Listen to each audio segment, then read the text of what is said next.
Hey, how's it going, guys? Domino Paris 21 here, and back again with yet another deck profile for you all. So of course what I have to present to you guys is my pretty well anticipated Tetra Drive Dragon deck for you all. So of course with Tetra Drive, it does bring forth a new type of approach for Aquaforce. And while I do feel that, Maelstrom and Glory Maelstrom are still very, very amazing solid cards for Aquaforce, Tetra Drive was definitely a much needed, I guess you can say, update for a boss unit for Aquaforce.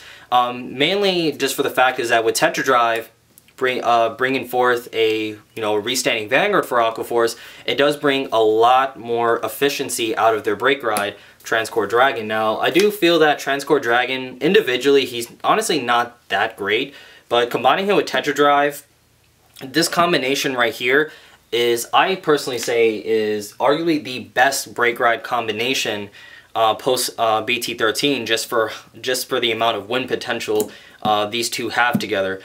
So like I said, Maelstrom and Glory Maelstrom still very good solid deck, but with a combination of Tetra Drive working with Transcore now and that restanding Vanguard ability, it does give Aquaforce a lot more, I guess you could say, push power or offensive push for the deck. So yeah, without further ado, let's actually get started. So, excuse me girls. So, first off for the starter, of course, as always, I'm going to be sticking with Officer Cadet Eric.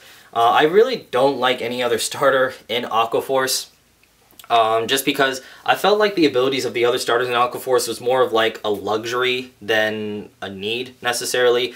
Like with Eric, Eric just helps improve consistency of the deck, and that's always going to be prioritized over anything else for me. And of course, like I said, with just how powerful the combination of Transcore Dragon and Tetra is, I want to be able to either consistently open the Transcore so I can ride him first before Tetra, or just help fish for Tetra, no pun intended, just so I can get that combo set up. So, and like I always say, for Aquaforce, Grade 3s are usually never dead for you, just because, I mean, either you have an enabler like Diamantes, which I do play in the deck, or you have more access to another 11k beater. So 11k beaters are so essential in Aquaforce, so Grade 3s are, like I said, never really dead in the deck. So yep, Officer Cadet Eric. And then next up for Grade 3s, of course, you have your 4 Tetra Drive Dragon, as my friends like to call him, Business Suit Dragon. And then your 4 Transcore Dragon, being the Break Ride for the deck. Now, Tetra Drive Dragon, in case you guys don't know what he does, is Limit Break 4. At the end of the battle, at the end of the second battle that he attacks, as Vanguard of course, at the end of that battle, you gain the Red Text ability, which that ability is, after the 4th attack, you Counterblast 2, discard 2 Aquaforce cards, and stand up the Vanguard. Simple as that. Something to keep in mind though is that, let's say if you're at 4 damage, and you're initiating the second attack, if you do heal out and go to 3, you actually don't gain that red text, just because he gains the red text with the ability to restand at the end of the battle. So of course, before you proceed to the end of the battle, you have to resolve your Twin Drive first. So that's just FYI for any other fellow Tetra Drive players out there. And of course, using him in combination with Transcore just brings a lot of win potential during your Break Ride turn. If you guys don't know what Transcore does, is when you Break Ride Aquaforce on top, Vanguard gets +10, and then it does gain the red text where every time your Vanguard attacks your opponent's Vanguard, your opponent has to discard 1 card. If they do not, then your Vanguard gains a crit and they cannot guard for that battle. So obviously, of course, if your opponent's blocking your Tetra twice, especially after he restands, him in combination with Transcore will easily bait out a minimum 6 cards from your opponent's hand. So definitely very powerful, and then combining him with a nice field setup, initiating some extra attacks on top of that, you could either win, you really have a potential to really win the turn you Break Ride, or you just exhausted a lot of your opponent's defensive resources that you can just make another push again for games. So that's really how most of my games really work when I play this deck. And then last for my Grade 3s, I am running 9, so I'm running the Diamantes. Just being able to hit for 11 and also being able to enable that 4th attack is always good. I still like to run the 4 Tetra still. I know some people like to cut like 1 Tetra and put Diamantes, but just because, like I said, I don't know what it is, but like whenever I play less than 4 Tetra, like I tested this before, I never see the Tetra when I needed to, even with Eric. So It's kind of like my paranoia, but like I said, just having more access to 11Ks is always beneficial for Aquaforce anyways, so yep, it's a good solid grade 3 lineup I like. The next up for grade 2s, you have your 4 Tidal Assaults. Of course, finally, the Benedict clone comes to grade 2 form. But definitely a nice important enabler in the deck. What he does is, at the end of battle, that he attacks an opponent's Vanguard, you stand him up, and then he loses 5,000 power. So, very good important enabler for the deck, just to make sure, like, again, you want to initiate those 4 attacks. So, I mean, the mentality is still kind of the same when you're playing Maelstrom, because Maelstrom you have to do 4 attacks. It's just, you have to do it in a different order, but Tidal Assault, just a really good card, and what I like about him, too, is that he's nice to draw into early game. Like, let's say your opponent is sitting on a grade 2 9K base Vanguard.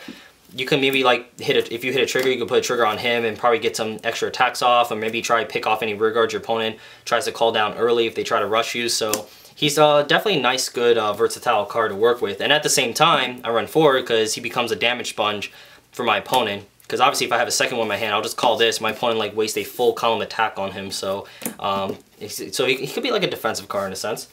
And then I do run 2 Basil.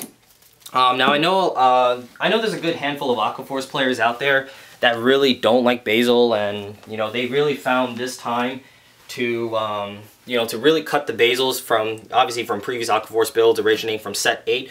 But as I discussed with some of my good friends that are really good dedicated Aquaforce players, Basil is still very essential, just because, like I said, it's very important to make sure you enable the 4 attacks for Tetra. That's really the focus of the deck. You want to make sure you do that consistently. Because believe it or not, despite having the amount of enablers already in this deck, there are times where maybe I didn't have a Tidal Assault, maybe I didn't have a Wheel Assault to go off with Tetra, or maybe I didn't get Diamantes. You know, it's just you want to make sure you can enable those 4 attacks as consistently as possible. Plus, kind of the same idea with Tidal Assault. If I can draw into Basil early and get some nice rearguard units, I can maybe even initiate some nice extra attacks early game. So I mean, it's very nice to draw into early for those reasons too as well. But like I said, consistency is important, so having as many enablers as possible is always gonna be good. So yep. And then next up, I am running 3 Lazarus. Just having good 10K body to ride turn 2 to block any 14K based grade 2 Vanguard attacks, like a Mobius Breath or like a Lynchy boosting Zoiton is really good, just to be able to block it with a 1-card 10K shield. And being 10, he can pretty much hit just about any rear guard, so really good solid card to play. And the last for grade 2s, I am playing the 2 Titans. The Titans, while I really don't like the 8K body he has, making a really terrible turn 2 ride, I do love the constant 11K offense that he does bring for the deck after you ride grade 3. If you guys don't know what he does, he gains +3 when he attacks when you have a Vanguard with a limit break 4 in its text or something like that. So just like I said with Aquaforce, having more access to 11K bodies, or 11K attackers, excuse me, is always beneficial, just because you know, being able to hit other 11K front row units your opponent may call down, or just being able to hit your opponent's Vanguard, because you will have some attacks that will be attacking by themselves, so having more access is always beneficial. And then next up for grade 1s, of course you have your 4 Perfects, not much more to say about that. Then you have 4 Wheel Assaults, definitely one of my new favorite cards in Aquaforce. Wheel Assault really helps to enable a lot of different combinations, and he could definitely fix any bad field setups you may have, but like I said, he's another enabler. What he does is at the end of the battle that he boosts an Aquaforce unit, you counterblast 1, switch 2 of your Aquaforce rear guards. So he can essentially create like a Storm Rider column and such. And like I said, he helps you get there to initiate those 4 attacks. So at the end of the video, I will show you a few different field setups you can actually do to really make the most out of that Wheel Assault. And then next up for grade 1s, of course, you have your 3 Mercenary Brave Shooter. So while I don't like Twin Strike Brave Shooter, which is the grade 2 version of him, which is like the 12K attacker if you attack and you have 2 or less Aquaforce rear guards, I do like Mercenary Brave Shooter just because, 1, he brings a good solid 7K boost to the deck. Just a solid 7K booster. It's very good for the deck, especially, you know, using it with Tidal Assault. Just like when Tidal Assault restands, you can still hit for 11, which is good. And also, I like drawing him early.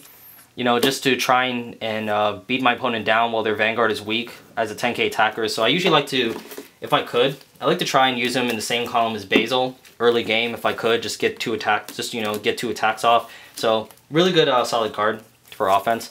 And then I'm running 2 Penguins. The Penguins, it was kind of like a last minute decision I did, but as me and our friends kind of brainstormed, I mean, just being able to draw that extra card to help replenish your hand after you're like committing your entire field is always beneficial. There's definitely a lot of room for different grade 1s to play. Like I know some of my friends like to play the Otter, which is you rest it and you give 1 unit plus 2. So obviously it makes your Basil and Tidal Assaults being able to hit your opponent's 11k base Vanguard for first attack. But I like the Penguin, just being able to, you know, draw a free card is always nice. And plus he actually saved me a few games just being able to draw my key units. So I still like the Penguin in the deck. So simple as that. But like I said, there's definitely a lot of flexibility with your grade 1 lineup that you can go with. Alright, and next up for my trigger lineup, you have your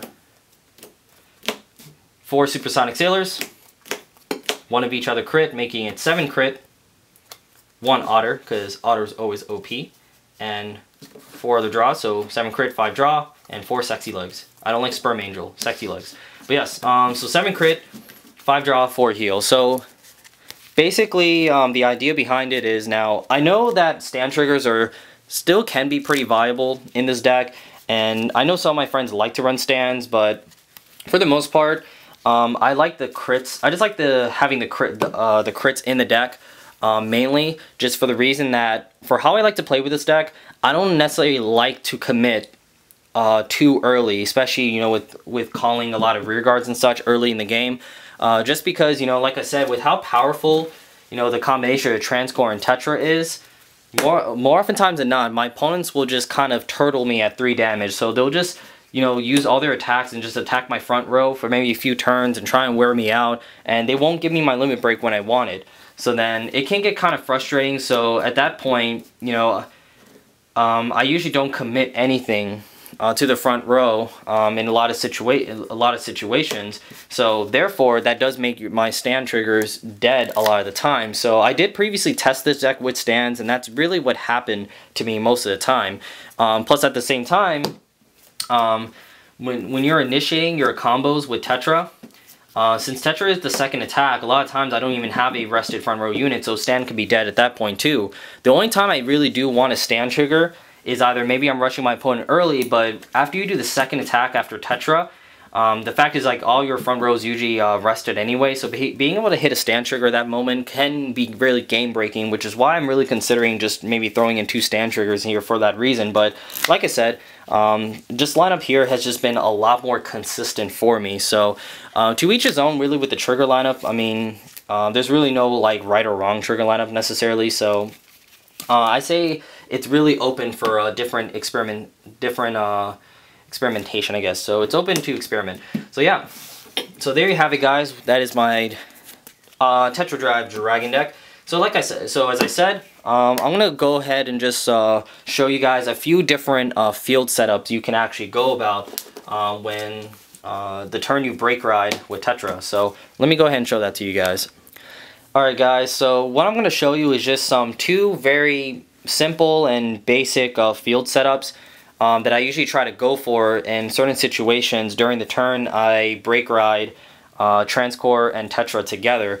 So with these 2 different setups, it really does bring a lot of use. So it really shows the use of Wheel Assault, and it can definitely help to increase your offensive potency in the deck. So this is pretty much one of my setups, and basically with this setup here, it just kind of helps to address the issue that Tidal Assault has, which is obviously, of course, being that how, although he does attack twice, typically with his first attack, typically one of his attacks won't hit, just being that, I mean, a lot of times you will attack unboosted for the first attack, and he has to attack your opponent's Vanguard. So this setup right here will be able to effectively use the Wheel Assault so that all 4 attacks that you're initiating will be able to hit your opponent's Vanguard. So of course we are going to assume that our opponent has an 11k base Vanguard, which is I mean, it's pretty common nowadays.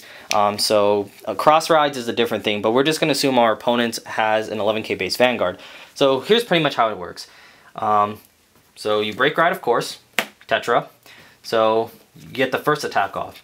So you attack with, not with Tidal Assault. You see here you have Tidal Assault boosted by the Wheel Assault. You want to attack with the opposite column, and preferably you want to have like 11k attacker, you know, like a Titan or another grade 3, but we're just going to put Titan here because Titan's cool. So yeah, you attack the Vanguard, opponent guards it, and of course Tetra has to be the second attack, so you go ahead and just attack unboosted. Transcore skill, opponent guards it, that baits out 3 cards, so that's 1 card, 3 cards. You go ahead and twin drive. It doesn't really matter what you twin drive, but let's just say we hit, I don't know, a crit trigger, whatever. So get the crit power to Tidal Assault. So this is how it works. So you want to go ahead and boost the Wheel Assault to the Tidal Assault, making it 21 crit 2 to Vanguard. And then at the end of the battle, these two actually initiate their skills. So what you want to do is stand up the Tidal Assault, and he loses 5,000, and then use Wheel Assault skill to counterblast 1, and then you want to switch these 2 units. So simple as that. So that's why with the first attack you attack unboosted, so you leave this open to save it for the Tidal Assault, and then use Tidal Assault to swing again. And obviously, you know, Tetra is enabled, stand it up, and then you just swing again. So pretty much the idea with this is Wheel Assault essentially allows it so that another attacker that can actually hit your opponent's Vanguard can be the first attack, and then by simply just boosting the Wheel Assault with the Tidal Assault, it allows it so that you have a booster here saved for the second attack of Tidal Assault. So as you see here, all my attacks was able to hit. So that's one way to essentially, you know, dance around Tidal Assault's downside to increase your offensive potency. It's simple as that. And then the second setup with using the Wheel Assault, it's actually very easy. You know, there's nothing special about it or anything like that, but let's get another beater. Let's bring Titan back. So it's simple as this. Like I said earlier, with Wheel Assault, essentially Wheel Assault becomes like a Storm Rider. He can create Storm Rider columns, which is, you know, you have 2 beaters in 1 column that can switch. So it's a pretty simple setup. So if you do have a Diamantes, of course, you don't really need to use the Wheel Assault, but again, he kind of compensates if you don't have a Diamantes. So we're just going to set up like this. So it's pretty simple. You just break ride, transcore over Tetra. You just, well, ideally you want to attack with this first because you want him up front because he can intercept. So you attack, then you boost this and attack, and then you proceed with your twin drive. Doesn't really matter. And then use Wheel Assault skill, switch these 2. So normally you would just pass triggers at Tidal Assault so you can, you know, maybe attack twice. Because if you have Tidal Assault, you could just, let's say if you hit a trigger, let's say you hit Sexy-like trigger. So you give it a Tidal Assault, attack, you attack the Vanguard unboosted because it can actually hit, being 14, stand it, attack again. Now you did actually get 4 attacks off, so as you see here, you have an open unit to pass triggers to once you attack a second time with Tetra. And I mean, if you don't have the Tidal Assault, I mean, you have another beater, then, well, he will be the 4th attack. So, like I said, these are just 2 simple, basic formations I kind of try to go for when playing with Tetra. And that's really what I like about the new support cards for Aquaforce, is that now they have different ways to not only help enable their bosses more consistently, but also it's a way to help increase their offensive potency. So, yeah, so there you have it, guys. Thank you guys so much for watching, as always. Hope you guys enjoyed that and such. As always, with any questions or concerns and such, feel free to leave a comment down below. Don't forget to leave a thumbs up if you enjoyed this video. That's always appreciated. And definitely don't forget to subscribe to my channel if you hadn't. Well, other than that, guys, thank you guys again for watching, and I'll see you guys later. Bye.